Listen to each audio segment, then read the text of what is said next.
Forces loyal to the Syrian President Bashar al-Assad are advancing in rebel-held parts of the central city of Homs, both the opposition and state media have said.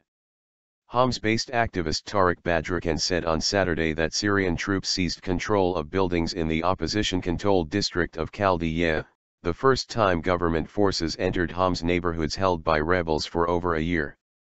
Syrian state media said troops were advancing and they had killed rebels in the area. Badrakhan said troops began to advance on Friday night. Homs is a strategic city located between the capital Damascus and the Syrian coast, a stronghold for the Assad regime. Homs, considered the capital of the revolution, has paid an enormous human and material price for the uprising against Assad's regime that began in March 2011 and has since evolved into fully-fledged civil war. Activists claim that fighters from Lebanon's Hezbollah Shia armed movement, which has sided with Assad's forces, have been battling rebels in the city. Hezbollah fighters helped the Syrian army capture Khaldiyeh, a key town near Lebanon's border last month, dealing a blow to opposition fighters who have been ferrying supplies and fighters over the border. Airstrikes. Elsewhere on Saturday, Syrian warplanes launched a series of strikes on the outskirts of Damascus. Warplanes carried out several airstrikes on the edges of Assads in the south and Kaboun, east, said the Britain-based Syrian Observatory for Human Rights.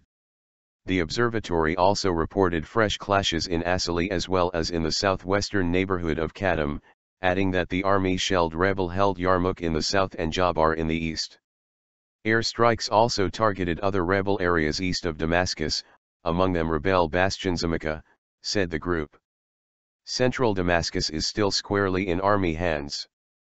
The latest reports of violence came just as the opposition Syrian National Coalition voted on to elect a new leader. The top two candidates, however, failed to gain a simple majority needed to become president of the coalition. A runoff ballot was scheduled for later on Saturday after Ahmed Jarba, a tribal figure linked with Saudi Arabia, and Mustafa al-Sabag, a businessman who is Qatar's point man, did not gain more than half of the votes in the 115-member coalition in an early morning ballot in Istanbul.